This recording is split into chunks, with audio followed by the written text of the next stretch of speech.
know the key to get your top lip muted. Talking at A, walking my way. That's a quick way to get your whole face muted. Now back to the music. Ain't got time to be throwing these fists. Only get slapped when I'm making these hits for the Los Angeles. That's home with the Crips and blood. I show love. All right. Swear the whole world wanna be Welcome like back, us. everyone. Beat the beat up Another like I got a episode. grunge, What? bitch, First I go one. crazy. 2021. 2021.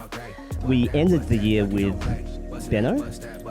We ended 2021 with Ben Smith, Ben Smith. and our guest tonight is Ben Smith. What a way to start. Ben Smith. Are you sick of that comparison with the names? Look, it's a common name. Most cops don't think it's my real name. Yeah, that's Especially true, when I say right? my mum is Joe Smith. Is it really? Yeah. Oh, wow. Yeah, okay.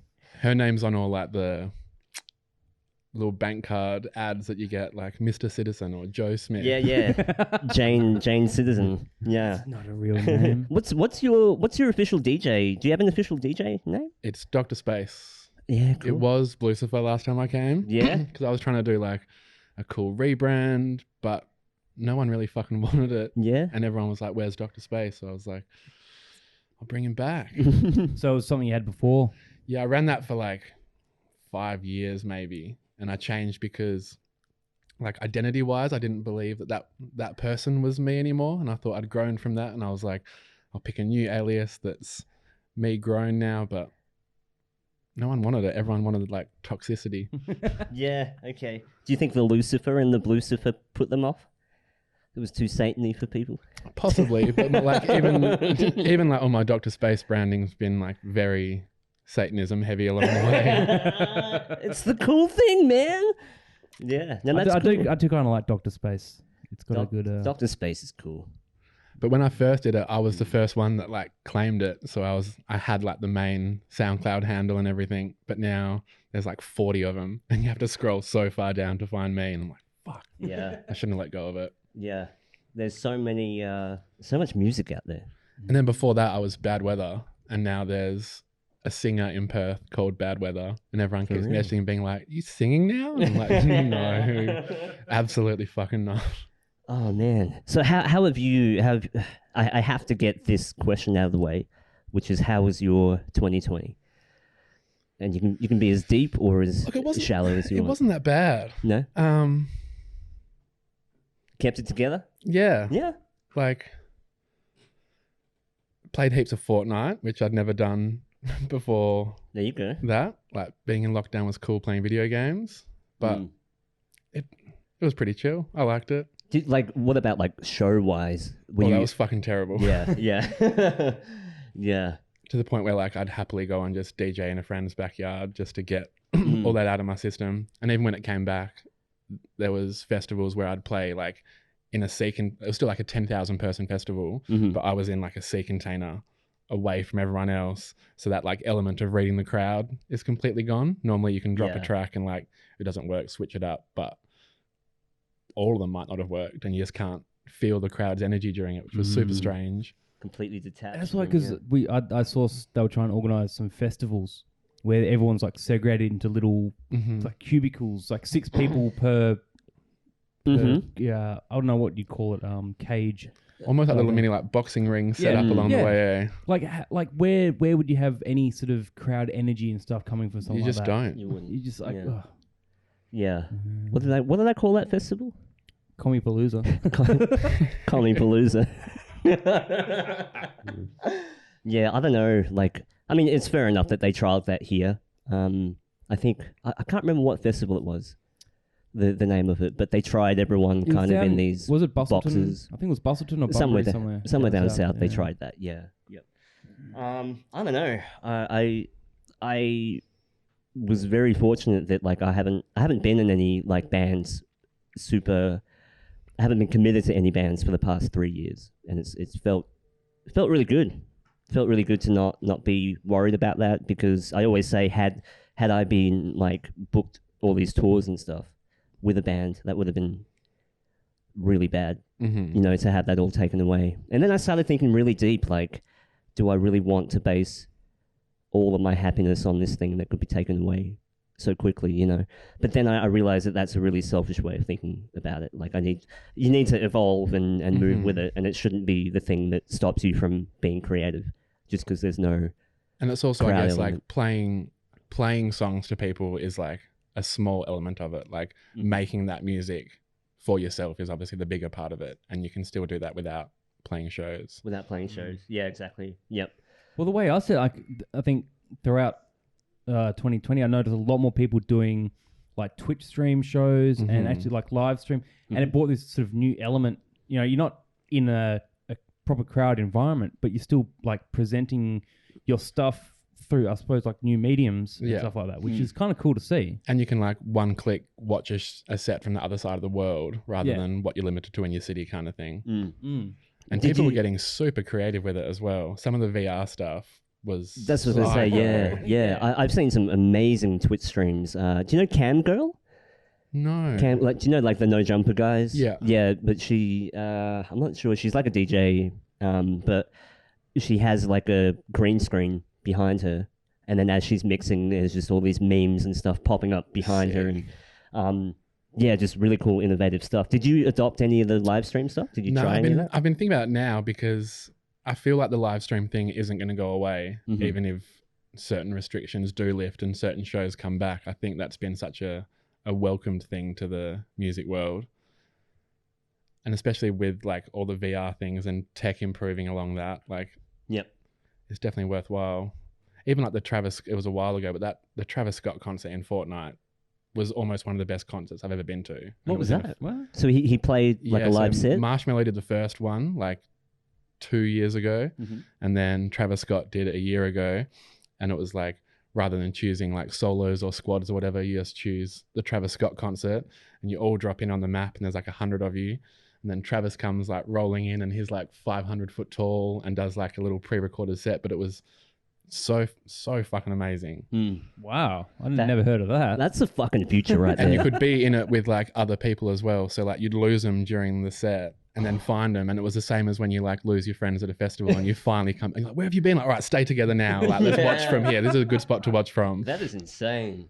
That's insane. That's the future right there, man. That's pretty cool. Yeah. I mean, like I've been getting really into, during the lockdown periods, I've been watching a lot of WWE. And even they have like, they're doing matches, but everyone's a Skype call square. Yeah, it's all TV screens around the ring and stuff, Yeah, but they still somehow have a crowd noise, probably like fake one, like someone's mixing in like the cheering and stuff. But well, I think they probably, everyone's on their Zoom, whatever thing they use, so they probably got all audio feeds running in or something like that. Well, no, because it sounds like cheering from a wrestling crowd. Okay. But they everyone's just sitting there watching the stream. It's creepy. It seems so sterile. Have you seen They had the fake crowd for the AFL when that was to no spectators, and that was really weird. Yeah. But like even like the NBA are doing the Zoom call stuff now. There's like one wall of like all their faces. But like surely that's an element that is like almost detrimental to it. Like if a home crowd absolutely pops off and the crowd gets so behind them, like they're going to go on a run. But there's just not that element of a crowd being behind you anymore in sport. Like, that's something. It felt so sterile. Just like the same thing with a lot of comedians when they were trying to do their stand-up shows and they had no crowds. Like all the studios were empty. Yeah, all their jokes just felt so dead. You're gonna have to bring canned laughter back. That's true because I've seen people like Ellen and Kimmel and Conan O'Brien and all these late night talk show hosts. I mean, we could argue that because they're doing all the streaming stuff now, but their views have gone. Remember when like Jimmy Fallon would have 3 million for like a clip, and now it's literally 10K, 20K. Like things are really spread out. I don't think that's because of COVID. I also don't think Ellen was funny with a crowd. Yeah. Well, she ended up in a lot of hot water with how she was treating her staff. Mean she is to everyone. Yeah. But I think that's probably just the tip of the iceberg. Yeah. But imagine how much dirt there really is going on. That I'm trying to bite my tongue right now. But I could go deep right now, but we've only been in like 10 minutes. 10 minutes. It's only 10 minutes. Unbite that tongue, get it out. But no, it's interesting seeing a lot of Hollywood. I mean, I used to follow a lot of like pop culture stuff. That was my jam. Even just like looking at old footage of paparazzi stuff with celebrities going for coffee in LA. All that stuff's like gone now. I mean, there's no real celebrity culture. I'm not saying that's bad either, but it's interesting to see them kind of lose their power a bit. Yeah. You know, like not sure if I like it, but it's interesting to see them trying to remain relevant. I think it's exposed a very vulnerability as being a celebrity. Everyone thinks, oh, the celebrities are so, up there, they're powerful, they have so much sort of shit behind them. They don't. But then you take away an audience that supports them, and then, what are they standing What on? are they left with? Yeah, and you take away movies and the film industry and things like that, Fuck it. I was watching Netflix last night. There's this new movie on Netflix with Tom Hanks. It came out in 2021. I can't remember the name of it now, but he's an old cowboy that has to escort a little girl across the US in a Wild West type thing. Firstly, I was like, how is Tom Hanks still alive? And secondly, what are they doing putting him in a movie with this little girl with all of the shit that came out about Tom Hanks? And then to see, Tom Hanks was hosting Joe Biden's inauguration. Yeah. And it was interesting seeing just how little views the inauguration got. Yeah. Wow. They were struggling to get a few thousand, and all of them were thumbs down. They did the same. Well, like back on Tom Hanks, he had to disable all comments and stuff on his social media because he was getting just destroyed. Yeah. Destroyed by people over a lot of things that came out.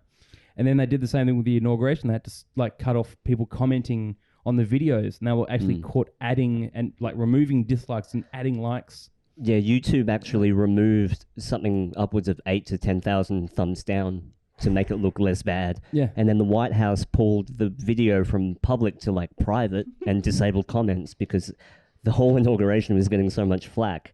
But it's interesting. We're seeing big tech now intervene to change the narrative now, which is, regardless of what political spectrum you find yourself on, that's kind of alarming. How they're just no, this is not. I mean, look at the Wall Street stuff, Wall Street bets and stuff like that. GameStop and how quickly all these people jumped to put a lid on it. That should be alarming. Yeah. Not the guys doing that stuff, but just the fact that it's doable. Yeah, the fact that people can coordinate to crack down on something that they don't believe should be happening. And they're the arbiters of what's morally correct. No, but it's their platform. They can choose and do what they like.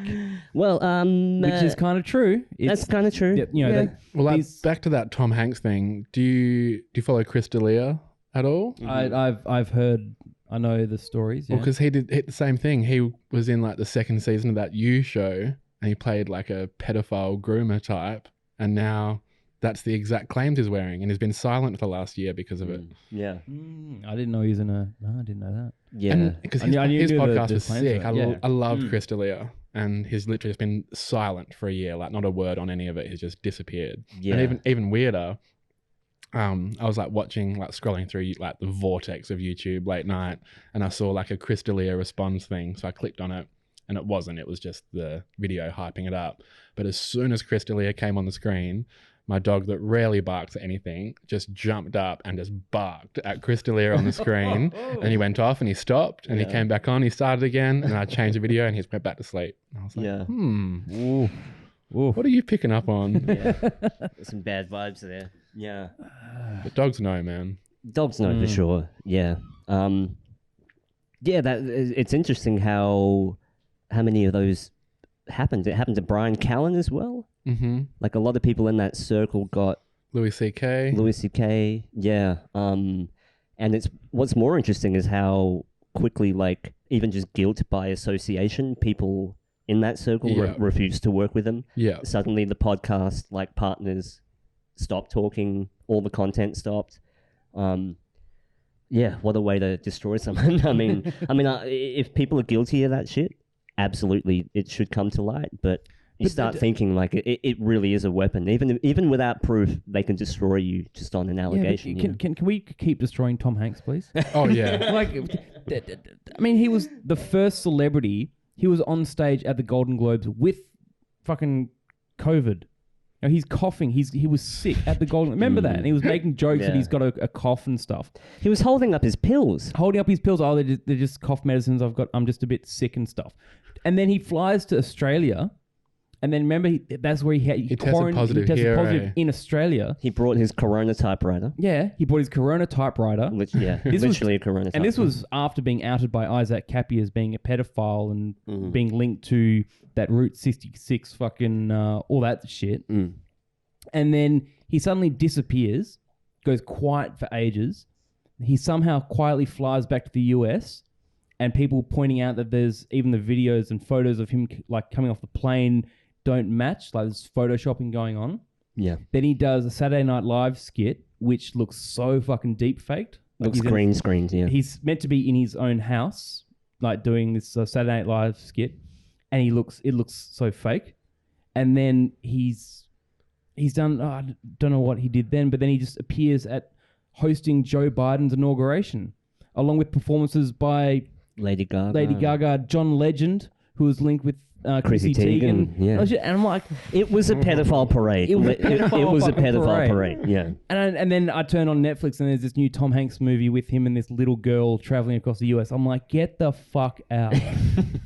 But is that like, do you just hold your ground in that sense to look not guilty? Like, is that why Chris D'Elia said yes to that role? Because it's like, if I play it, they're not going to think that I'm actually that. I know, and but like Tom Hanks. But you're saying Chris D'Elia played that role before this stuff came out? Yeah. See, I wouldn't know how that works. But all the shit that Tom Hanks has been doing afterwards, after being outed, and afterwards, I'm like, how the fuck are they still putting this person in front of the camera? He also did a speech, like a graduation speech over Skype. That's right, yeah. For this university that he went to, or college or whatever. But yeah, everything seems eerie. He's had like a half a year hiatus from Twitter and all the comments. Even his weird Instagram shit of like, see him posting like the single gloves. The gloves. What are you doing? I know. And even the captions for the photos were very strange. Cryptic and like numerology in there and like all this weird stuff. And he was on Conan O'Brien trying to explain the artistry behind the glove. Like, I like seeing glove. Like, it has a story. Like, who owned the glove? Where's the other glove? Where is the person? Like, being really suspicious about it. I mean, but, you know. Like, it's a lost glove. It's not that poetic. Come on. I know. But to run into that many gloves? I think he purposely put more gloves in there to cover up the initial glove, which is the Route 66 connected to Isaac Cappy and his death.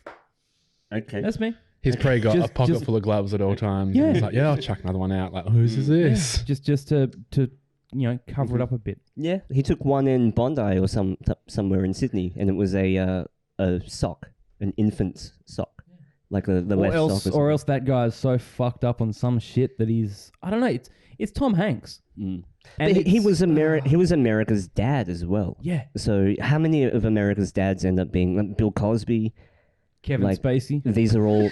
I mean, yeah, these are all the sweethearts, right, of the American culture, of Hollywood culture. Well, Kevin Spacey got out of his shit because he just said he was gay, and he was like, "Oh, well, he can't be guilty." And then. the fact that the people that were going to testify died. Oh yeah, not to mention that. Yeah, 4 That's people. super handy. Yeah, that is very convenient. Yeah.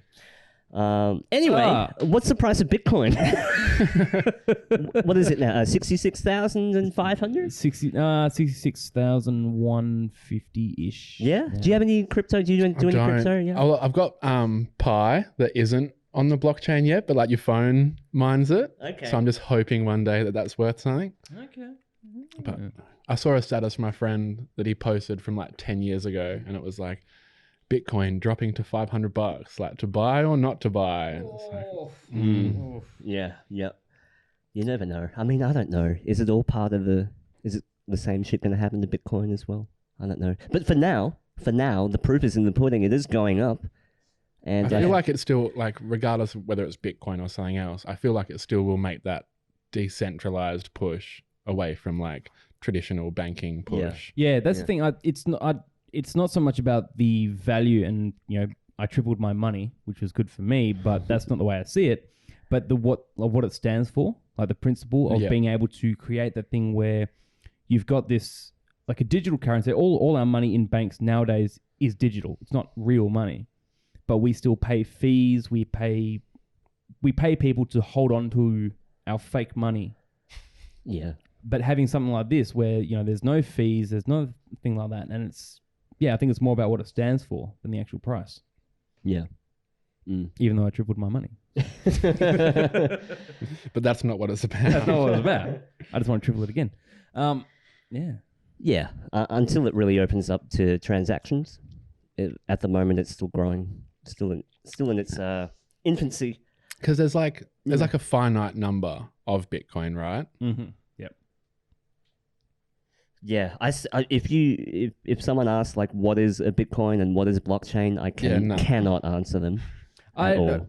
I did a lot of research and a lot of reading, watched a lot of YouTube videos about it, and I had a general understanding.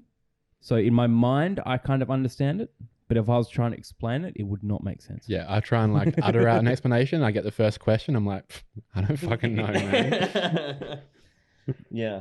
It's a blockchain of it's data chained together in a block. Don't even try. But there's a really good clip on YouTube of a guy explaining it, but he's just mumbling the whole way through it. So he just goes, Bitcoin is just because of the blockchain and because of the cryptocurrency. And it's like, yeah, that's good enough. I understand it. But I think like the bottom line that I picked up was what gives it more value is people using it. Yeah. So it needs to actually, it can't just be people buying Bitcoin. People need to be using the Bitcoin. So those transactions is what creates the data to put into the Are blocks. the majority of those transactions dark web transactions? Most likely. Yeah. Sure. Well, I don't know if it's these kind of transactions here where people are selling and at certain rates. So every time someone sells, there's like an ID tag or something connected to that sell or purchase of the Bitcoin, which then goes through the miners, which do all the mathematical equations to verify that it's a legit sale. And then that gets put into a data set. And once the data set's filled up, that's a block. And then they just chain the block. So it requires its own transactions of itself to propel itself to whatever value. Yeah. Yeah. That's the end of my knowledge. I still don't get it. Yeah. Until I can go down to the Bird and buy a beer with Bitcoin, that's where I'm waiting for. Yeah. There's some places that are like accepting Bitcoin now, though. Hey, I think but it needs to become widely accepted. I know over like Japan and places like that, like they use Bitcoin all the time. Mm-hmm. I mean, some companies in America are paying employees in Bitcoin. Like you can choose, like rather than super, you can put it into crypto, which I think is way smarter than super. Yeah. Like how fucking archaic is super? Man. Hey, we'll hold your money, and when you're fucking old and decrepit, you can get it back. Especially mine's across like 14 different super accounts as well. Yeah. I haven't consolidated mine either. I don't even know. There's probably thousands of dollars that is owed to us that we don't have. No, I did that. So I consolidated all my super into one account. But what bugged me was when I realized that these super funds, these accountants are putting your money into the regular stock market, into the funds that they nominate, like they choose. Yeah. And I guarantee that all these superannuation funds are putting into their funds and they're just transferring money between each other. Yeah. And just cycling it till you're 75. Yeah. And it's like, we hope that when we're old and we take it out, we're going to have lots of money. But no, I reckon there's a cap on it. It's like, okay, we're going to keep transferring all this money as long as they don't make more than 12% or some shit like that. Yeah. Yeah, so you can't really bank off it. Yeah. It's just because it will mess up their primitive system. It will. The old world system, yeah. So what's happening, man? You got any gigs coming up? I do. They're not huge ones because huge ones aren't really happening. Where are your top spots? Like where are your favorite places to? I love playing like all the pineapple clubs and like banana socials that are all from Is that the just same over kind there? of bracket. They're always in different spots. Okay. They do like Burswood Foreshore. Sometimes like they'll get like 5 venues in like Leedy or Freo and kind of mash them together and make like you can just walk through each venue. And there's like 5 stages or so. Is that blue, the one in Leaderville behind the garden? Isn't that big tent thing? What's that? Yeah, well, Paradise? Flamingo. Blue Flamingo. That's it. Yeah, something like that, yeah. So they used to do that like probably like 6 months ago. Now they've just moved to Freo and they do like the Newport, the Fed, Paddy's Lane, and another one, and it's just all one big venue. Then you just walk freely between it all. But there's not heaps of big gigs coming up, which I do fucking miss a shitload. I've seen some of your stuff on Instagram. You played to some massive fucking crowds. That's why I keep posting, because I miss it so much. And everyone's like, where was this? And I was like, 2.5 years ago. Just the huge warehouses full of people. That would have been like Ice Cream Factory just down there. That was supposed to happen in December, and they pushed it to March. And then the most recent COVID stuff obviously fucked it up. But now they're just doing like all the acts they had for that are doing like individual shows at different venues. So like Shock One will do 2 across like Metro's Frio, I think, or Metro City, and everyone else will be like slotted around everywhere else. But I do miss the huge festival vibe. So like my knowledge of the DJ world is like nothing. But do you have an agency? Like do people book for you? No, I've always done it myself. Yeah. Do they exist? Like, are they like yeah, definitely. label? Yeah. But like a lot of the agency stuff in Perth, like slot you into some pretty like shit stuff. It's just like general background music at like some guy's wedding. Sundown hour bars. Yeah. Oh, I can't do weddings. I've done one, and I've got one more to do on the 27th. I'll do it for a friend, but I'd never be a wedding DJ. Only because if I'm playing, I know what I'm playing is dope, and like fuck everyone else kind of. But on that day, it's not about me. That's that girl's day that she's dreamt of her whole life. That's way more pressure than a regular gig, right? So much. Like, you've ruined our wedding. Don't even put that out. By playing Kodak Black during our fucking What, you didn't want to cashier your wedding? Oh my goodness. Yeah, I mean, I don't know. I'm fearful in a way of like, I want stuff to be pumping, but I'm not sure if that's going to come back very soon or not. Like, it's hard not to be negative. I'm trying to be so positive, but I know it'll come back. I reckon all these big crowds and stuff will come back. Big fucking dance festivals. Oh fuck, absolutely. Yeah. Once everyone's been vaccinated and has a fucking tracking device wristband. Absolutely. Not if I keep driving my car around. Oh my god. Can we talk about that? Can we talk about that? No, you don't have to talk about that. Yeah, go on. Yeah. So you told us out the front that you have a new job on Monday. I do. Yeah. Driving a ad for the no mandatory vaccination party. Right. Yeah. But you didn't know it was that. No, I just knew it was like a political party. Right. And then like when he told me, I could tell he was expecting like a no or me to like step back. But I was like, no, I don't give a fuck. Go for it. I'll fucking drive. Is that like the scooters with the big? No, it's like a car with like a trailer, and the back of the trailer. The trailer's got the big billboard one, type thing on it. Yeah, okay. That'll be fun. Fuck yeah, drive up and down, toot the horn. Fuck your vaccines.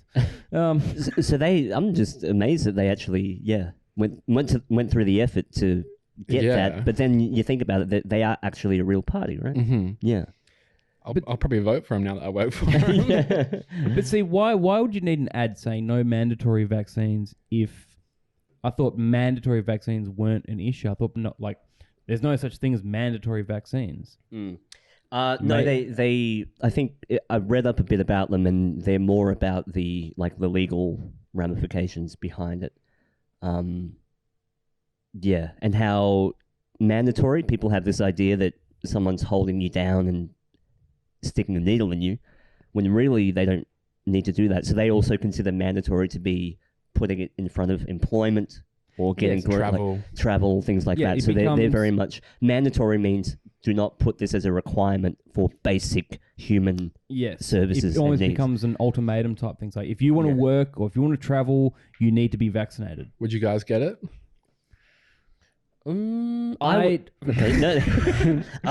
go first. You go This first. is right. You go first. So, I'm not against vaccines, but first of all, I don't trust the people that are giving us the vaccines. Pfizer company, all these people, I don't trust them one bit whatsoever. Not with their track record, no way. Not with the track record, but also the fact that this is such a new thing. It's been moved so fast, and it's already shown that people are having side effects and it's affecting people. So give it. It's like you make the analogy of like a software update or something like that, where you're gonna have a few bugs, Bug fixes. Yeah, and you got to wait till they nail out the bugs and then bring out You want proper like version. the third or fourth Yeah, version of yeah. the vaccine. But So- just the simple fact that most vaccines need 2 to 4 years of trials before they're declared okay. We've only had less than 6 months. Yeah. And they're ready to roll it out. They've ordered, millions ready. But like, are there side effects to the vaccines we're already getting? Like, say, like meningococcal or some shit. Like, surely there's some side effects to that. And is it more demonized with the COVID vaccine because of how much else is around it and because of how new and like uncharted territory it is? Possibly, yeah. But I think that in itself is the issue. There's so many unknowns at the moment. I just feel like in Yeah. terms of what I've put in my body, like in nightclubs over the years, It's far worse. I can take that vaccine. Yeah, that is true. Fine. Yeah. Well, you've been taking aborted baby fetuses in nightclubs? Oh yeah, I've got a really good adrenochrome guy. But people made that same thing. Oh, I smoke cigarettes, so the amount of toxic shit that I'm putting in my body. But I'm also making that choice to do so. Mm-hmm. But when someone says It's not a mandatory cigarette. it's not a mandatory cigarette, I'm not being Yeah. forced to have it. But when someone says to you, oh, if you want to work or if you want to travel, you need to do it. Well, that's kind of forcing your hand. Yeah. Or else I'm just going to stay home, which is I also think Forever. what they want. Yeah. Trapped in the Matrix, in the Oasis. Well, that's probably not a bad thing as well. Yeah, but yeah, my issue as well is not the idea of vaccines or the concept. I mean, I'm sure I do trust the science to an extent, absolutely. But it's the control measures around the vaccine where it's like if you're denying someone fucking groceries or Centrelink because they haven't been vaccinated. I mean, like where does that... And what other surveillance protocols are in place behind that vaccine as well? Like, is it tied to your MyGov or your fucking passport? It will be. It Which it will definitely will be, be. Yeah, So, eventually.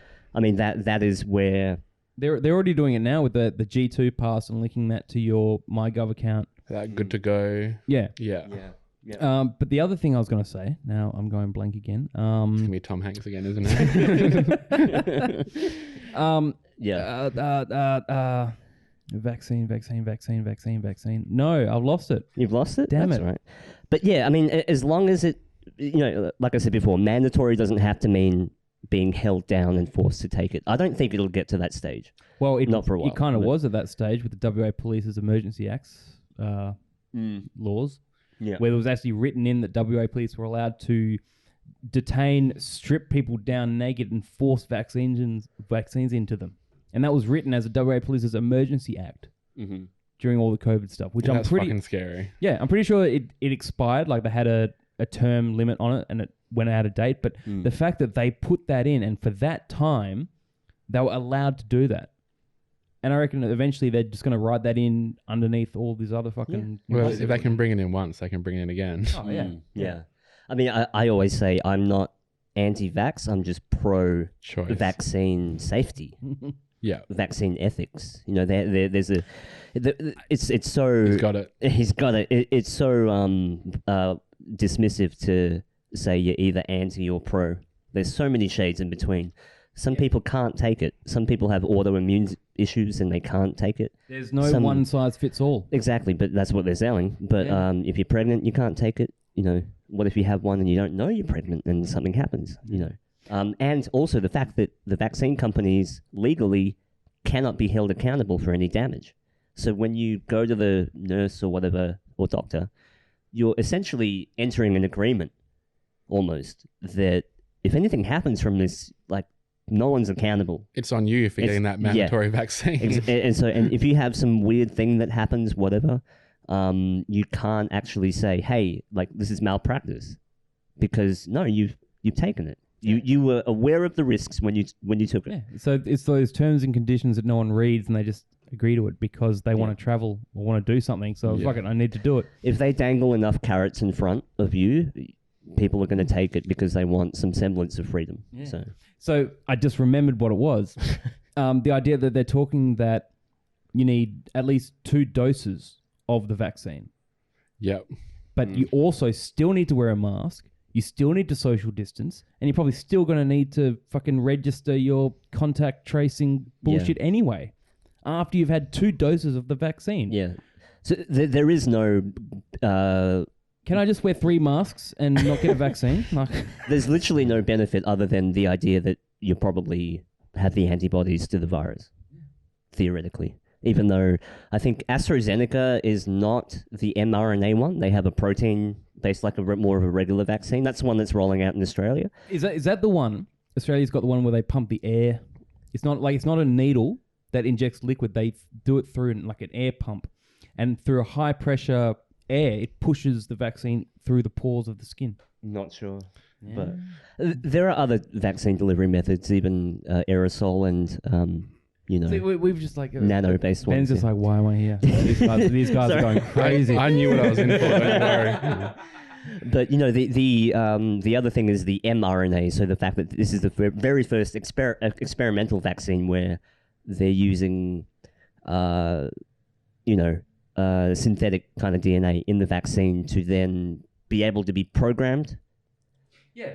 To do certain tasks. So it really is experimental at this stage. Not only is it fake vaccine. no, fake disease. no. Okay, calm down. It's not only there's a lot of question marks that people should be looking into. I'm not saying don't get it, but look into it. Yeah. And let's be honest, the people that I know that have gone to get it, because I know people around the world that have gone to get it, sadly they ask none of these questions. Yeah. Yeah, even if they have autoimmune issues or whatever, they'll happily take it, But we'll see what happens. If they research it and it goes through the trials, and if the science is correct, then fine, go for it. No, have faith in the vaccine. I heard that quote on the radio. Have faith in the vaccine. Have faith in the vaccine. Like some health official was saying, like, all talking stuff, and her words were, "Have faith in the vaccine."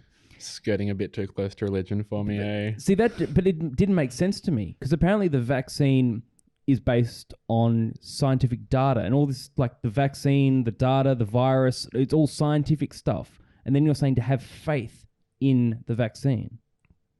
Like, isn't that kind of I'm not hypocritical. Shouldn't there be just like a read the science, not like jump in with this blind faith? Yeah, in something. Like, what I said was, if the science is true, you wouldn't need faith. Yeah. Yeah. So why say have faith in it? Yeah. I don't know. There's probably what's that word that I always get caught out? Semantics. Semantics. Yeah, it could have been a bit of semantics, but just the idea that they're sort of just saying trust us. Trust us and believe that what we're doing is right. And I was like, the best way to get someone not to trust you is by saying, trust me at the start of your sentence. Like, no. Believe the science, yeah. Man, I just want to fucking be in the mosh pit again. I want to be sweaty. I want to be stage diving. We'll get there. We'll get there, yeah. I mean, that's the only thing. But it's not going to stop me from exploring the whole DJ thing. I think... Well, what do you think? Do you think it's what's the scene like? Do you feel like it needs new blood, like some new influence? Is it very always? Yeah, always. Yeah, especially in Perth. Perth's such a small spot that you can kind of carve your own lane. Like, if you really want to, yeah, you can either pick the route of playing the most commercial sets ever, and you'll get way more fucking gigs, and you'll play every weekend and stack them. But obviously that artistic flame in you will start to get snuffed. Or you can like stick to your guns and play like a once every couple of months like niche show. And I suppose I've always kind of gone in between those two sort of things. I've done big stints of playing commercial stuff and then just been so burnt out after it. And then I'll be like, I'll just play my stuff. And then because it's only so infrequent, you start to lose that drive. So I still go and do some of those like commercial things, but I think it's definitely important to stick to your guns in like what you really want to play. Yeah. Yep. Yeah, so when people see a name, they know what they're in for. Yeah. Well, even like I put like a mix up on SoundCloud like a week ago, and it was the first one I put up where I haven't like been thinking, how's this song going to be perceived? And like, is this a like big enough song for people to listen to it and enjoy it and keep this mix on? I've just made a mix for myself and was like, I think this sounds cool. This is what I want to be hearing. And I suppose, again, same deal with what you're saying. Like, that's when people are kind of going to know what they're going to expect off of you. Yeah. Do you write stuff as well? Yeah, I did that heaps during lockdown. I've got an EP coming out on my birthday, which is Sunday. Like a No shit. little 4-tracker. No shit. Happy birthday for Sunday. Why, thank you. This Sunday. Yeah. Yeah, cool, man. That's creepy because I'm releasing something on my birthday on the 2nd of March. Great minds think alike. But I thought that was lame No, to it's put cool it as on your fuck, birthday man. because I wanted to line it up with some sort of day. It's like a birthday present to yourself. And it's a gift for everyone. Yeah. Just get it out there. Yeah. Yeah. I know. Yeah. It's not. It's. I didn't write any of it. It's just me mushing stuff together. Yeah, perfect. But then I'm thinking like I've got my APRA brain on, and I'm like, oh my god, what about the licenses? And will people like me slowing down this shit? That's that self-sabotage creeping in. Yeah. You just can't listen to it. I know. Yeah. Like, my biggest thing was like I could write a cool song in like half an hour or something that would have like a little vibe to it. And I don't mind playing that to people because if they go, "Oh, this fucking sucks," I can be like, "I wasn't really fucking trying, man. I made it in half an hour. Who gives a fuck?" But to put something out, like I've never done what I'm gonna do on my birthday in terms of put something out where I'm like, I've like bled over this. This is my heart and soul in 4 tracks. Yeah. Pick it away as you will. Like, I suppose people like in my head, the self-sabotage thing is like, if someone's like, "This fucking sucks," I feel like that's gonna hurt, but like, it probably won't. Like, and there will be people out there that don't like it because music's subjective as fuck. And the quicker you put that shit out there, the quicker you find the ones that do like it. Yeah. Yeah. Yeah. I think a bit of polarization is good. Mm-hmm. And I think the stuff that I'm going to put out in March I think it's going to scare 90% of people, and 10% of people will be like, "Yeah, I get that thing," you know. Well, man, we booked a dude when I used to run Mondo on Fridays back in the day. We booked a guy called Ankle Pants. Have you ever seen him before? No. Have a little Google if you can, and just look at him on images. Ankle pants. Ankle pants. And Where's he have a from? look. Is he from Perth? He's from over east, and then he moved to Berlin. He worked on like X-Men and Wolverine movies, teaching like animatronics. No shit. It'll make sense when you see him. Does he have a wicked? Just I can't, or There maybe you are. maybe do it as Some, one word. Ankle slim pants. Yeah, you can some get that from navy blue Target ankle slim pants. Nah, take that space out of there. That does look like his legs there. There we go. images. Yeah.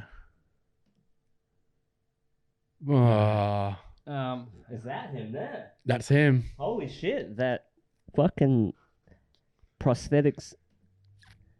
So he's got an animatronic What? penis as a nose, and that wiggles around and like shoots cum on the crowd while he's playing.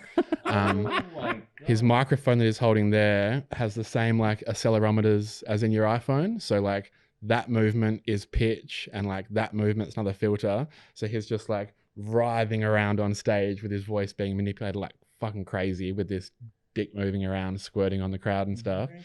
But you reminded me saying you're going to scare 90% of people, because when we booked him for Mondo, there were so many girls that were like, "We're not fucking going to Mondo on Friday. Like, have you fucking seen who's playing? Like, look at him." Yeah, But he's sick.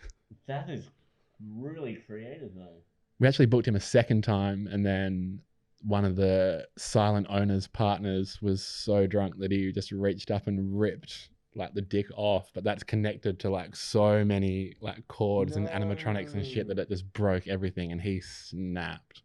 Oh no shit! I love the idea of that microphone that you can It's really mess cool. around with. That's pretty cool. He's got like a boiler room set, and it's bizarre, but it's really fucking cool. Boiler room, Yeah. like the boiler Yeah. room. Yeah, cool. That's where we found him. We literally saw his boiler room go up, Mm. and my business partner back then and I were like, "How do we fucking book this? This is the most amazing shit ever." And had him booked within like an hour, and he was like, "Yeah, we'll come play for you." Yeah. I was gonna say it reminds me of Mortis. Mortis, yeah. No, it's a very kind of a metal vibe. Until I saw the big Mhm. penis. I love the theater because we both come from like metal and stuff. So I love theatrics. And you heard of a band called Ghost? No. Yeah, they just the whole mask thing. I was big into Slipknot and stuff, but just the theatrics, I think. That's Ghost, yeah. Ghost are awesome. Sick. Kind of like a demonic pope type thing. Mm. Yeah. But they play really, really melodic kind of prog rock metal, Yeah. but really, really cool, really catchy, super catchy. It's sad that Yeah. so many of the best musicians do fall into metal, which is such an alienating genre as is. Yeah. And you have to try and explain to people like what they're doing is borderline impossible. Like, but it just is so unlistenable for so many people. Yeah, yeah. I just love the theatrics behind it, and to be able to put on a persona. Yeah. Well, it's like I always say, like, obviously, you know, Slipknot. I don't think there's ever been a band or gonna be a band that's got that same sort of what's the word, aura as what Slipknot has. Yeah. I mean, there's Mushroom Head that did a similar thing with all the masks, and other people have done masks and stuff. But I think Slipknot really just did something so unique Dead Mouse at definitely the hasn't got time. the same aura. Yeah. Did you see when John Safran snuck like how many dudes are in Slipknot into like a club by dressing them all up Dressing as them Slipknot? up. Yeah, they look pretty convincing as well. Yeah. Yeah. They had the orange. That was his early Slipknot stuff. Yeah. We booked John Safran for 2 DJ sets back in the Ankle Pants days as well. Really? And he was a fucking character. He's cool though.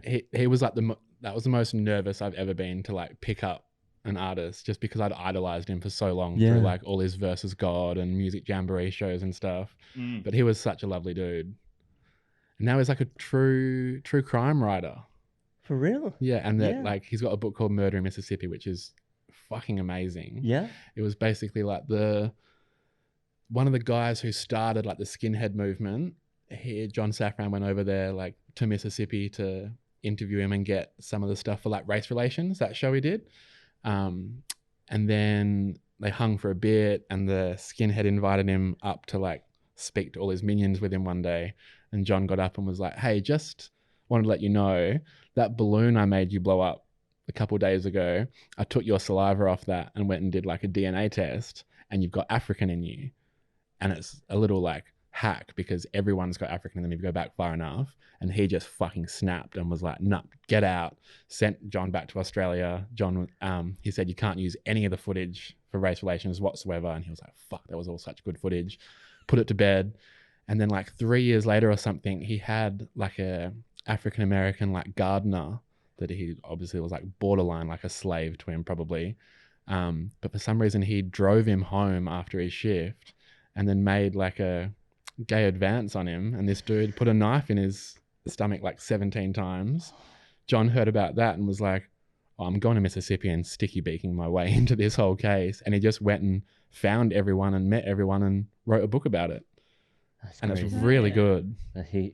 He's cool. I love because it's mixing a bit of journalism in there as well. Yeah, with he's a fucking amazing journalist. Yeah, and he's very disruptive. Like he does. Oh yeah, he presses buttons, and I think the best people press buttons. Yeah, that's the whole he point. knows he's doing it as well. Yeah. And he's razor sharp with his like too fast. Intellect and stuff. That's like why that. I was so scared to meet him. I was like, he can just end me in any conversation if he wants to. Yeah, I remember the thing he did with he went to this Jewish type. It was probably part of the race relations thing. Yeah. Well, he hasn't watched Race Relations ever, and he reckons he won't. He was like, "I just put myself too far into that and did so many things I didn't really want to do and felt uncomfortable about." He's like, "I'm just not going to watch it." Yeah. Yeah, he's cool. Well, I'm glad both of you guys' music is going well because mine's been just hit the floor. All right, how do we fix it? Well, we can't because I got roped into a Marilyn Manson tribute band, and that's kind of just gone down into the gutter. Yeah. Because of the allegations. Of all that shit behind Manson the last week. Yeah. Just switch a band. Switch the cover. Yeah, we'll just change it. Different Tom band. Hanks? Oh, no. Yeah. But I don't know. I was never really big into Manson as a person. His music was pretty cool, but I didn't hate him or like him, but I always thought he was a bit of a... I fucking loved his book. Yeah. Yeah? Okay. That's the thing, like not like in an idol way. He's just a really interesting dude. Yeah, absolutely, yeah. Yeah. And then just to find out that he is really a I saw some fake headline that was like, Marilyn Manson got brainwashed into thinking he was two people so he could abuse himself. Oh dear. Well, are you really gonna? You can't go ahead with the gig? I think it's probably best not to. Well- what do you think?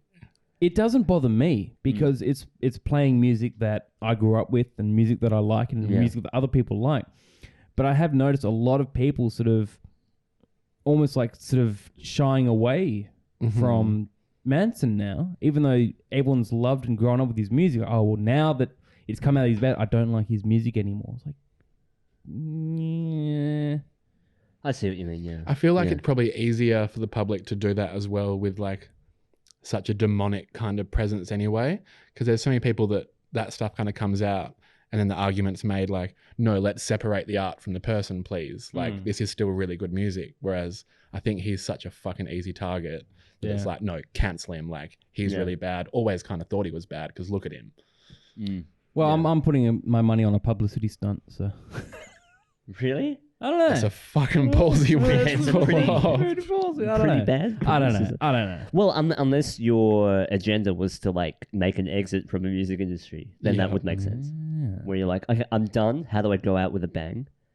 Like, I just there's that footage of the LAPD going to his house for like a courtesy call. Haven't seen. Because LAPD were spotted out the front of his... not spotted. There was like 3 cop cars and fucking helicopters over his house, and they were trying to buzz his front door. It was because he was not answering calls and stuff, right? Yeah. For a while. Yeah, so it was like a courtesy call to make sure he didn't cap himself or some shit like that. But he didn't answer? Yeah. I don't think no one's really heard from him since. No one's seen him, yeah. He's doing a Crystalia. Yeah, everyone's hiding, yeah. I'll show him to my dog and see what he reckons, and I'll give you the final verdict. Were you a Triple X fan? Hugely. Tentacion? However you say it. Is that how you say it? Yeah, XXX Tentacion. But that's the same deal. Like, so much came out that he was a fuckhead. Yeah. Because it turns out he stabbed a few people. He was abusive to his girlfriend, a pregnant girlfriend at the time, which is hard to hear for sure. But I was just that was the first rapper death that really got to me. Well, my favorites were X, Peep, and Juice WRLD, and they're all dead. And then my absolute favorite was MF Doom. And no he shit, passed as well. all of them. So now I've been saying to everyone, my favorite rapper is Macklemore. I see what you're doing. We'll just see what happens. That was. I remember the morning that he was found dead in his car. Already, like the tinfoil hat shit started coming out. But just how a lot of these artists always seem to foreshadow their deaths. The Juice WRLD one is the craziest. The most Juice recent one was, album, his lyrics on that are like, he knew that was coming. There's like, fuck the 27 club, we ain't making it past 21, and he didn't. There's like, if I keep taking these pills, I won't be here. I just told you my secret. It's like, it's exactly how he went. He went by popping a whole bunch of pills and had a seizure, right? In the Chicago airport? Because he had them all on a plane, and like he just saw cops and just started eating them out of like being scared to not have them on him. He got word that cops were on the ground tarmac, in Chicago, and they were probably, was it Chicago? I think so, yeah. And they were gonna essentially raid the plane as soon as it landed. Yeah, and then he had a seizure, like exiting. Almost like immigration. It's like, why are you flying with that butt? Like, I don't know. Surely you can, like, as Juice WRLD, you can land and click your fingers and just have whatever you want. Yeah. Like, why carry guns and weed and all that stuff with you? Bizarre how they always seem to foreshadow their death. Even Triple X to an extent. And then I remember did you see the car footage? Yeah. The TMZ? Mm-hmm. Yeah, when TMZ, I don't know how TMZ are always on the scene. The exact moment people fucking die, TMZ are there when they die. But he was lying there. Yeah, a BMW. BMW is in, Yeah. Was he test driving a car? He went to purchase a motorbike. That's right. He was on the market for a motorbike, and he was leaving the place. And the passenger that he was with, like, there's CCTV footage of them running out of the car. And apparently he was shot multiple times. But, there was all this stuff about, like, where's the blood? He was allegedly shot, like, how many times and in the neck and stuff. But then when you see him lying there, There's no blood. But once again, video footage was terrible. You can't tell anything from the video footage, but you know, once again, like lyrically, they all seem to foreshadow their death.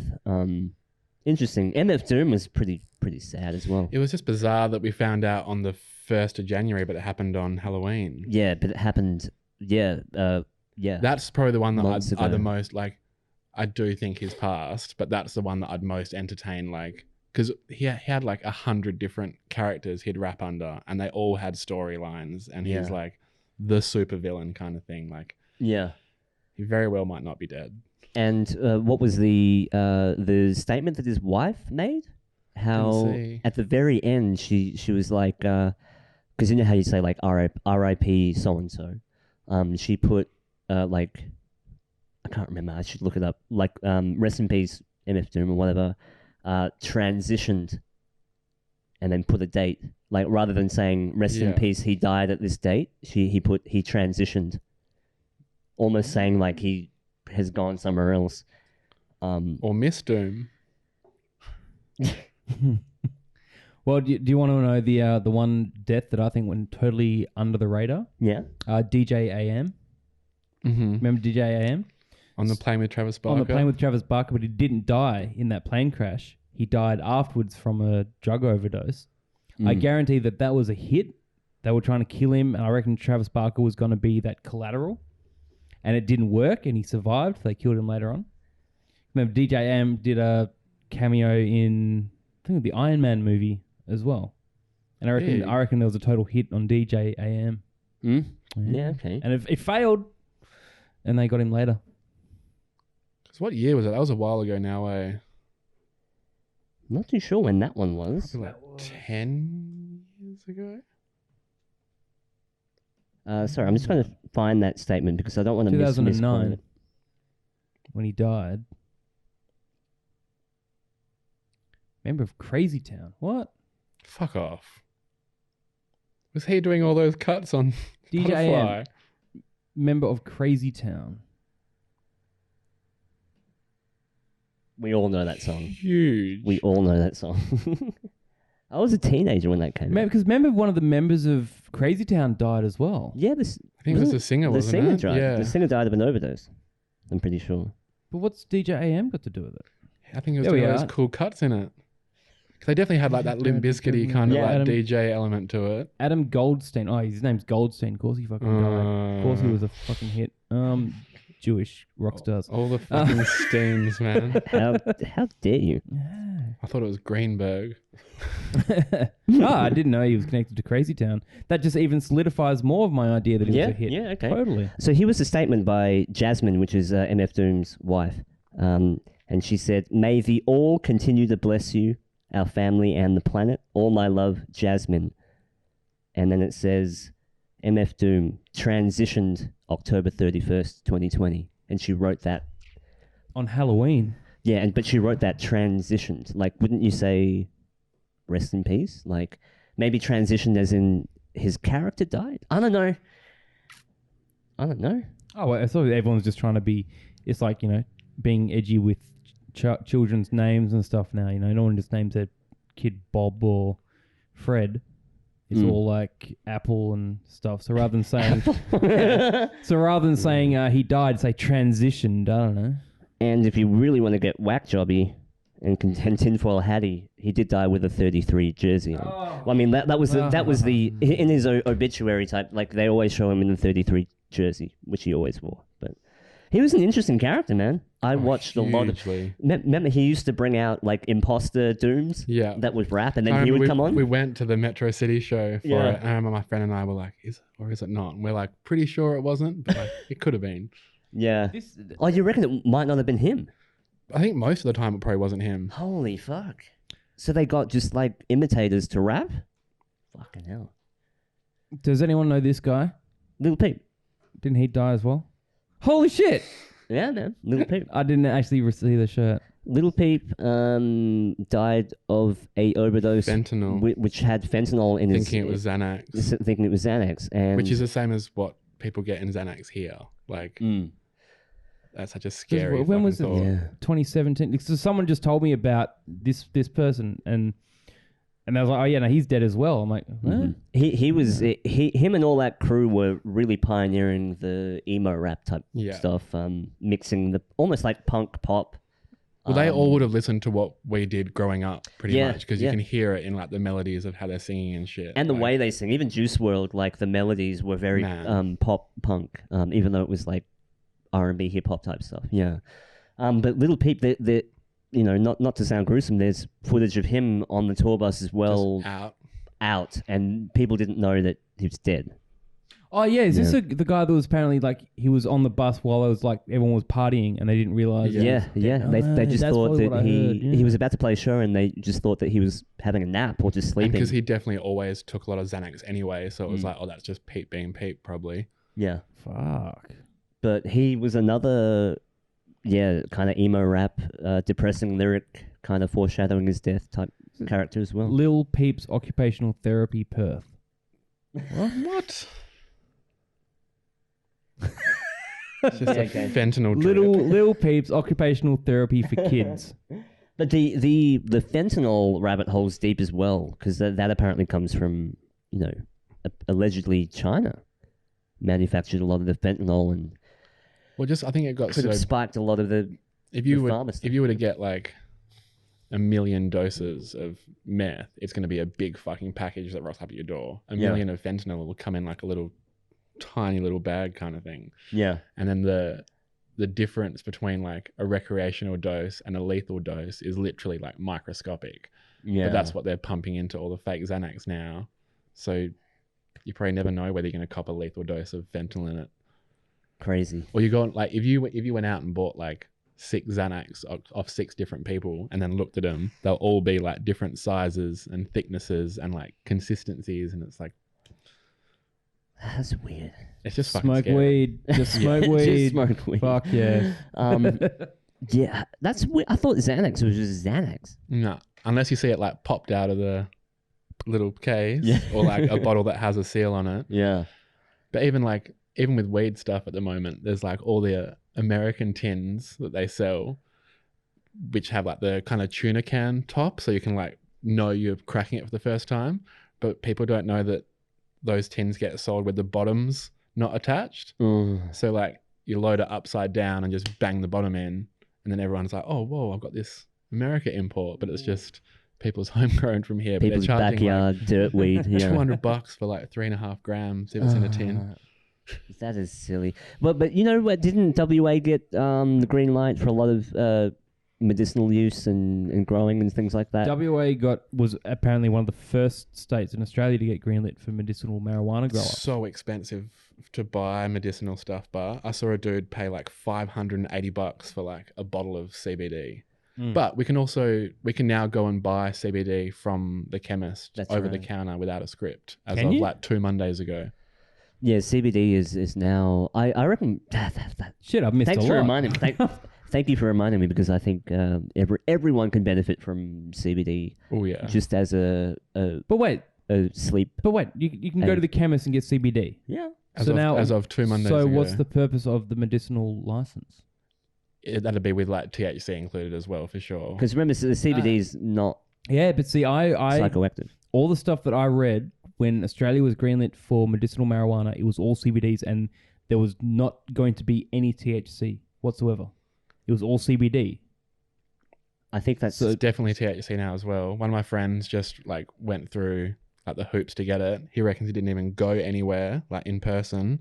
He just paid like $300 or $400 in like application fees, and now he literally goes to the chemist and gets 7 grams of like weed in a little pill container. With THC in it. Bullshit. All right. Like amazing bud, like Cali quality. Okay. This has totally just changed the entire fucking ball game. I did not know that. well. Podcast is over. Going to the chemist. Here's the Sponsor, friendlies. the article entitled "WA Home to One of the Largest Medicinal Cannabis Crops in the Southern Hemisphere," and it says here, recently licensed medicinal cannabis company Elite Cannabinoids Up in the Gascoigne. has received an approval to cultivate and process a wide range of cannabis varieties at an undisclosed location more than 800 kilometers north of Perth. Yeah, inland from Geraldton. Yeah, so 46 hectares of weed, is going to be grown up there. But I'd like to know who these companies are and what the red tape is involved in if you want to start a bit of a...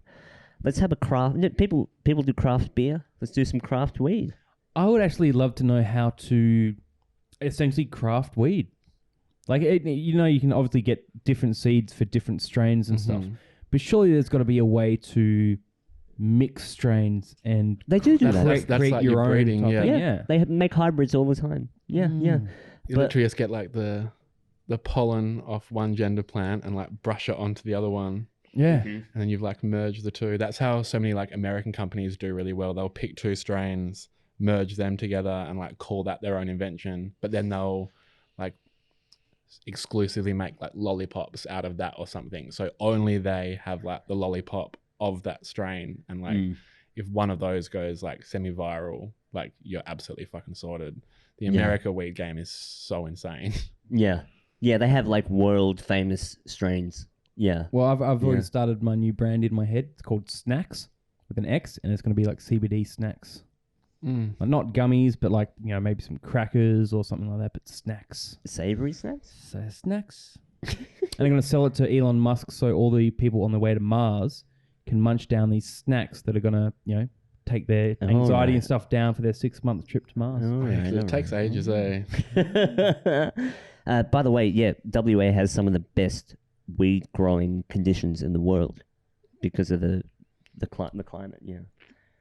Wow. Yeah, I could go into more on that, but I won't. How we got the people that are going to jump on this early are going to make bank, man. I know I am. $575 million market potential. That's crazy. Well, it's like, didn't Colorado get out of their debt in like 12 months? Yeah. As soon as they legalized it? Yeah, it's a no-brainer, man. It's a no-brainer, to be honest.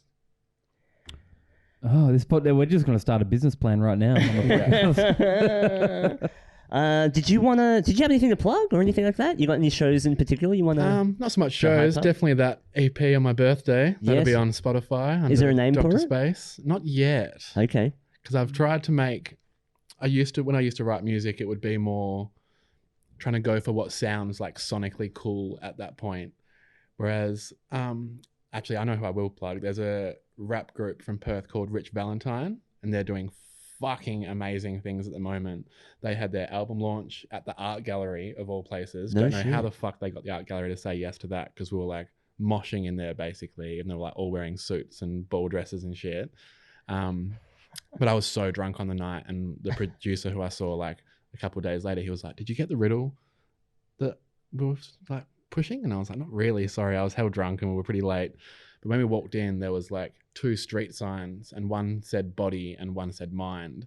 And we all got pushed into like the body part at the start. And again, everyone's dressed really nicely. We're all drinking out of wine glasses. We're at the art gallery.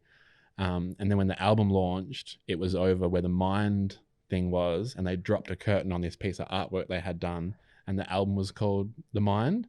So they were trying to say that like Rich isn't in the body, it's always been in the mind. Wow. So like away from all that superficial stuff and more what's internal. Wow. And so after that I was like, yeah, that's when people actually are going to attach to your art, when it's telling some kind of story or you've got a message, rather than going for what's sonically cool, like I was saying. Exactly, yeah. So I've tried to make these 4 tracks are like 4 different points in my life, and there's like obviously parts that were shit and like over the top and parts that were chill, so like each of those is trying to sound like those points. Yeah, That sounds really that's interesting. cool I because really dig and the audience is partaking in the art Yeah, by being there and experiencing it. definitely. Yeah. And I feel like that's when people can actually attach, rather than it's just like, here's, especially with music streaming now, so much is just pump it out as fast as you can. Mm-hmm. At least that will hopefully have that attachability to it. Yeah. How are you releasing it? Just digitally, Spotify? Yeah, just through Spotify and all You're the gonna- other usuals. You're going to plug it on Instagram and stuff as well? Oh yeah. Yeah, now send us. We'll put a plug in as Yeah, well. please. We'll Thank plug you. the fuck out of it, man. We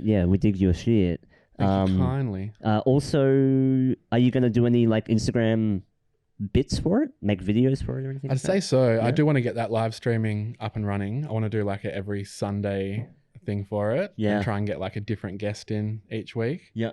And especially like what I was saying before about not wanting to play like the commercial stuff, wanting to play like what you want to play, because there's not those platforms for so many good producers here to do that. I want that to be like a just play whatever the fuck you want. Like, Yeah. doesn't matter how weird it is. We'll get you to do a set here. Oh yeah. We'll do a fucking podcast. You can set up so there. We'll have happily. fucking yeah. Well, So yeah. happily.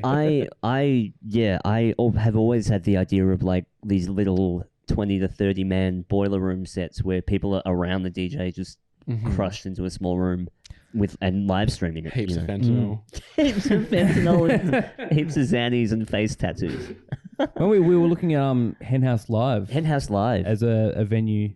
Yeah. Have you Henhouse Live out the back of Badlands Yeah. there? How it's just a little room, but Yeah. just Sick. getting a DJ in the middle, all experimental shit, but just having like a 20, 30 man cap and having people stand around, but filming the whole thing for socials as well. That'd be fucking amazing. But you sell just literally 20, 30 people, that's it. You know, you don't have to sell Well, out the that's whole thing. that's capacity now, isn't it? Yeah. 20, 30 people. Because I was always a big fan of the boiler room sets, you know. Purity Ring, Shlomo. Do you know Shlomo? Oof. Yeah, like just seeing those sorts of sets with people just crammed into a room, all I think it was like a scream, chops. that scream and disclosure one where they're in like Yeah. their hotel gowns in the hotel Yeah. room. yeah. Heaps of ones like Bonobo did a really good one. Who's that other guy?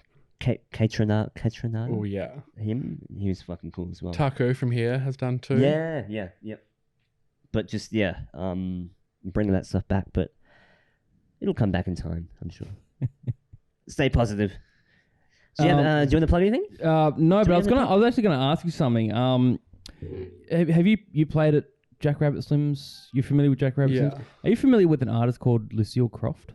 Have you heard that name before? I know she's playing there soon. Yeah. Do you know her? Not really. Oh, so you can't set me up with her? I can try. I saw What something. an odd I just question. I just saw Jack Rabbit Slims and this DJ person going on there, and I was like, I'm actually keen to go to Jack Rabbit Slims. I haven't been there for ages, and Is it mandatory for DJs to be really good looking? Because every DJ I see is good looking. Look at me. No, I mean everyone. I mean that legitimately. No? Is it only just... Do you think the girls feel more pressure to... I don't know. well, I was about to go down a rabbit hole there, but I don't want to because there are no females here to defend themselves, so I could say Okay, something no. really bad. No, don't. Yeah. We respect women here. Sex workers, the only industry where they can't complain that they make less money than men. No, cut that out. Why did I just say that? I don't know what I'm saying anymore. No. Let's get back to Tom Hanks. Fuck Tom Hanks. Do you want me to mark that down and cut that out? No, I'm kidding. No, that was so off game, that one. Okay, so what date? I gotta steer it away. What date is that coming out again? Just to confirm. Feb 21st. 21st. That is only 4 days away. 4 days. I think we'll have this up by then. We'll Yeah. probably have it out on then. Perfect. Totally. Yeah. We'll give it a plug for sure. And then no shows or anything after that. Keeping it staying I'm low. playing a show on Friday for an event called Loveless Mhm. at the Soggy Bones warehouse, which I haven't been to before, so I'm excited for that. Where's That's that? more I think like West Perth-ish. Soggy Bones. All these weird venues. Never Yeah. heard of They're that like one. a skate brand, but Yeah, they've got like their own cool. little warehouse they throw gigs out of. Yeah, for real. Soggy Bones Dunsborough? Oh wait, I think it's got. Soggy I Bones think the Skate Park? warehouse has a different name. Maybe look up Loveless in Perth. See, I always wonder if there's like these sort of quite like smaller venues now that we don't know about. Because I've for me the venues have always been Totally. like Amplifier, well, Black Betty's when it was Black Betty's. But I just mean like I think are there more smaller venues around? There's now shitloads. that- There's people just doing curated house parties and shit. And like illegal warehouse stuff. you I know, think just so pop- many venues don't work as well, which is why there's so much of that. Like 5 of the venues you've heard of are probably all the same venue, just reopening under different names and only existing for like a tiny bit of. Yeah, like a pop-up type venue Yeah. type thing. No, there's a lot of stuff. My friend's a DJ Robbie. Do you know DJ So Tired? Don't think so, but I fucking love the name. Yeah, but she always invites, because I used to work with her, but she always DJs have the coolest like niche little tucked away parties that no one knows about, and yet somehow 100 people show up Yeah. and go completely mental, and that is the cool. That's fucking rock and roll, man. More so than actual rock and roll nowadays. It's weird. There's no Like, real rock and roll. I find the DJ scene and like the hip hop scene is like more rock than the rock scene. You know, It's the rock star hip hop artists that excel at the moment for sure. I mean, I'm not throwing shade at rock and metal, but I feel like those people are going off. Do it, because they're all pussies now. They're all fucking pussies. They're all fucking mainstream conforming fucking pussies. It's interesting seeing so much of the metal crowd just be so enamored with following rules. So many people in Perth that I love and respect as musicians, but fucking tuck it back in or pull it back out, so to say, because It's just interesting to see like they adopt such a rock and roll like the persona and whatever, but they're so in love with following the rules at the drop of a hat. well, know? it's because it's that fear of losing that platform. Yeah. It's that fear if they lose their platform and they go outside of what's socially accepted and what's politically correct, then they lose what they built up. But When it used to be about being not politically correct in the what it first was. place. Exactly. But now there literally is the tables have turned now, where people are very afraid of their character, their portrayal of their reputation on social media, saying the right things. Cancel culture. Cancel culture and like virtue signaling, you know, nothing wrong with everyone does it to an extent, but you know, when you're doing it to retain this image that you're following the rules and you're saying the right things, and it's just like, You've lost dude, your rock star vibe. there's no rock and roll anymore. People are just really, really concerned about falling in line now, and being outside the norm. But anyway, were you looking up something? Did you find it? I couldn't find. That's cool. What I was looking But for. we'll give it a plug anyway, because we've been plugging all our guest shows. Love it. But thanks for coming on, man. No, man. Thank That you for was having me. awesome. It was Yeah, awesome so having much. you. Just you. We love getting people one-on-one. It's just more intimate. Yeah, but it's a good vibe. I love it. Yeah. Oh, you're welcome back anytime. I'll come back anytime. Got that DJ set to do now as well. Yeah. We'll seriously set something up like that. We'll get like a bit of a party thing. We'll organize. We'll figure out. There'll be a time to party. That's the night I'll fall off the roof, I reckon. No, if we're getting up with a crowd out in the street holding signs, we can just do some stage. diving totally. out the And window. good luck with driving that sign around on Monday. Oh, thank you. I'll let you know how it goes. Let me know if bits of fruit or tomatoes get thrown I'm at sure you. I'll get some good footage and some good reactions. Just don't park and stay in one spot for too long. Just keep moving. Keep moving. Yeah, totally. Ben Smith, thanks again. Thank you so much Thank for you coming on, man. guys. Yeah. Fucking awesome. Dr. It's awesome. Space. Always love it. Dr. Space, is that what we're looking for? Dr. Space. Daryl, MD. thank you. Yes, thank you as well. The Mission Control Podcast, Instagram, YouTube, All that jazz. Spotify. You know where to find it. While it lasts. CoinSpot. CoinSpot, CoinSpot, Bitcoin. Bitcoin. Pump it up, pump it up, pump it up. Elon Musk. Thanks again, guys. Thank you guys. Bustin' that, bust that, bustin' all day. Go crazy, what did you say? Bustin' that, bust that, bustin' all day. What that, Dougie don't play. Bustin' that, bust that, bustin' all day.